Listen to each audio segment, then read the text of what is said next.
అల్లూరి జిల్లా చింతపల్లిలో 75వ గణతంత్ర దినోత్సవ వేడుకలు ఘనంగా జరిగాయి. మండలంలోని వివిధ ప్రభుత్వ శాఖలలో ఆయా శాఖల అధికారులు, ప్రజా ప్రతినిధులతో పతాకావిష్కరణలు జరిగాయి. ఈ సందర్భంగా అటవీశాఖ డివిజన్ కార్యాలయంలో డిఎఫ్ఓ సూర్యనారాయణ చేతుల మీదుగా 20 మంది అటవీశాఖ ఉద్యోగులకు ప్రశంసా పత్రాలు అందజేయబడ్డాయి. ఈ ఉద్యోగులు తమ విధి నిర్వహణలో అత్యుత్తమ ప్రతిభ కనబరిచినందుకు ఈ ప్రశంసా పత్రాలు అందజేయబడ్డాయి. అదేవిధంగా మండల పరిషత్ కార్యాలయం వద్ద స్థానిక ఎంపీడీఓ ఆశాజ్యోతి ఆధ్వర్యంలో నిర్వహించిన కార్యక్రమంలో ఎంపీపీ జడ్పీటీసీలు పతాకావిష్కరణ చేశారు. ఈ కార్యక్రమంలో స్థానిక ప్రజలు పాల్గొని దేశభక్తి గీతాలు ఆలపించి భారత జాతీయ పతాకాన్ని ఆరాధించారు. పంచాయతీ కార్యాలయం వద్ద స్థానిక సర్పంచ్ దురియా పుష్పలత ఎంపీపీ జడ్పీటీసీలతో కలిసి పతాకావిష్కరణ చేశారు. ఈ కార్యక్రమంలో స్థానిక ప్రజలు పాల్గొని గణతంత్ర దినోత్సవం యొక్క ప్రాశస్త్యాన్ని తెలుసుకున్నారు. స్థానిక సామాజిక ఆసుపత్రి వద్ద సీనియర్ వైద్యురాలు సుధా శారద పతాకావిష్కరణ చేసి గణతంత్ర దినోత్సవ ప్రాశస్త్యాన్ని వివరించారు. ఈ కార్యక్రమంలో స్థానిక వైద్యులు, ఆరోగ్య సిబ్బంది పాల్గొన్నారు. వందే మాతరం సుజలాం సుఫలాం సస్యశ్యామలాం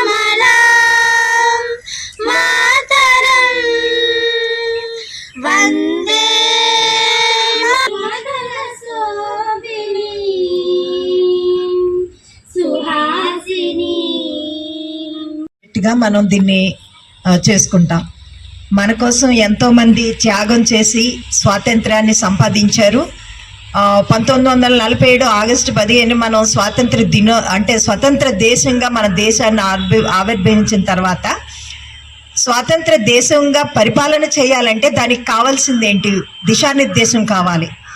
దేశంలో అంటే ఈ పరిపాలన ఎలా సాగించాలి, ఏ కండిషన్స్ ఉండాలి, ఏ యాక్ట్స్ ఉండాలి, వీటన్నిటి గురించి ఆనాటి దేశ పెద్దలందరూ కూడా ఆలోచించి దీనికి మనం ఒక కాన్స్టిట్యూషన్ ఏర్పాటు చేసుకోవాలి అనే ఉద్దేశంతో, అంటే దేశ ప్రజలందరికీ కూడా ఒకే రకమైన విధి విధానాలు ఉండాలి, దానికి కొన్ని పద్ధతులు ఉండాలి అనే ఆలోచనతో మరి ఆ రోజు 1947లోనే ఒక కమిటీని ఏర్పాటు చేశారు.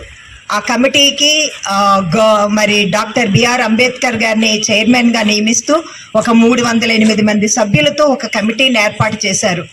ఆ రోజు నిజంగా ఇంతమంది కలిసి స్టడీ చేసి అనేక దేశాలు వాళ్ళ యొక్క విధి విధానాలు అవన్నీ పరిశీలించి ఒక 3 సంవత్సరాల తర్వాత, అంటే 1950వ సంవత్సరంలో 49/27 మనకి నవంబర్ నెలలోనే వాళ్ళ యొక్క పరిశీలనని ప్రజెంట్ చేయడం జరిగింది. కానీ ఆ తర్వాత మనం దాన్ని అంతటిని పెద్దలందరూ కూడా ఆమోదించి 1950 జనవరి 26ని దాన్ని ఆమోదించి దీని ప్రకారంగా దేశమంతా ఆచరించాలని మనకి యొక్క ఆ రాజ్యాంగాన్ని ఏర్పాటు చేశారు.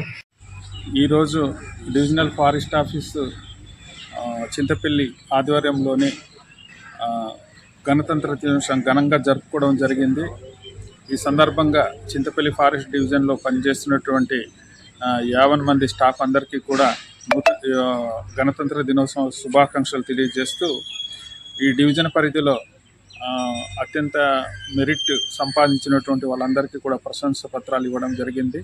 అలాగే ఈ ఫారెస్ట్ డివిజన్ చింతపల్లిలో ఉండేటటువంటి పరిస్థితుల దృష్ట్యా పరిపాలన విధానంగా స్టాఫ్ అందరికీ కూడా రాబోయే రోజుల్లో ఉండేటటువంటి ఇంపార్టెన్స్ని, సలహాలను ఇవ్వడం జరిగింది.